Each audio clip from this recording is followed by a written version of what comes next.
Muchas gracias, señor presidente. Compartimos el espíritu de esta iniciativa presentada hoy para realzar la figura de Bernardo de Gálvez. En ese sentido, queremos adelantar que nos vamos a sumar al apoyo.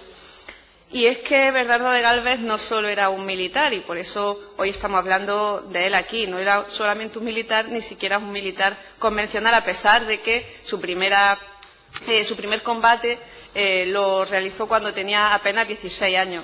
Es cierto que tuvo una vida bastante novelesca, como así lo reconoce gente que estuvo a su alrededor y que se cruzó con él en algún momento de su vida.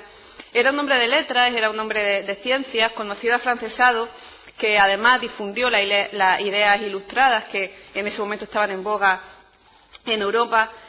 Fue impulsor de la vida cultural en Nueva España, lo que entonces se conocía como Nueva España.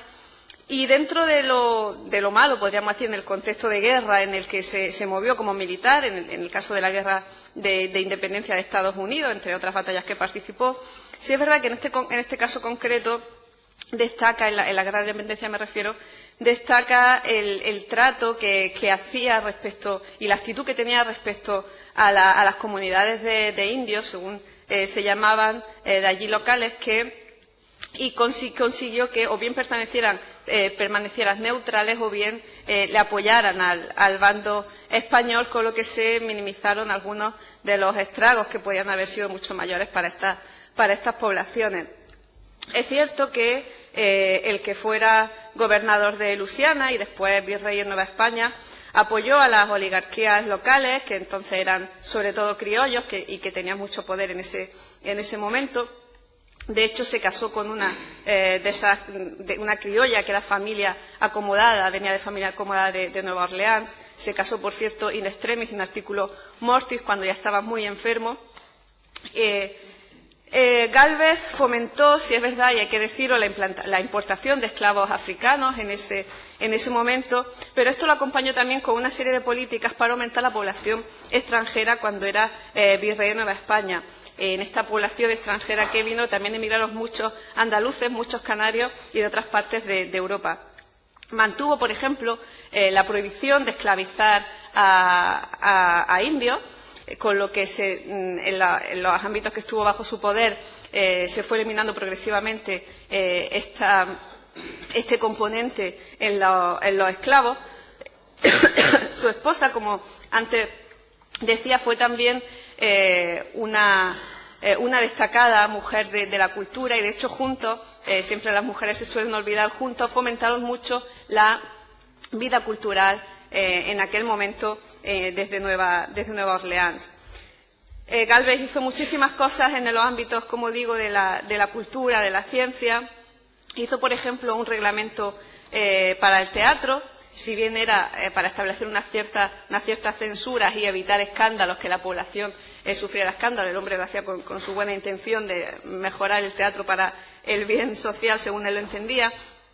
Para la amplia población necesitada y pobre que había en ese momento, que se agolpaba en las calles de las ciudades, generó empleo a través de impulsar obras públicas. Es conocido el caso de las obras que se inició en el Palacio de Chapultepec, si bien luego se tuvieron que parar por falta de fondos.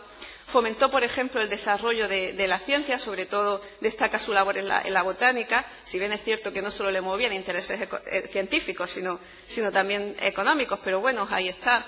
Fue también un inventor, destaca y es también conocido este artefacto que inventó para dirigir globos aerostáticos y que él quería aplicar al mundo militar, y con esa intención hizo el prototipo, que llegó a probarse en 1784 en el río Manzanares, que era un artefacto con velas, con una persona que lo manipulaba.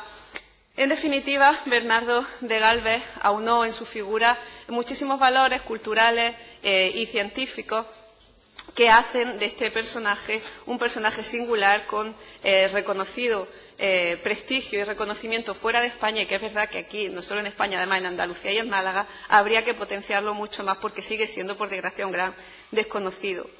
De hecho, México lloró la muerte de su virrey Era un personaje muy querido allí y se llega a decir que cuando falleció se publicaron en México 16 libros sobre el dolor que provocaba el fallecimiento de su virrey.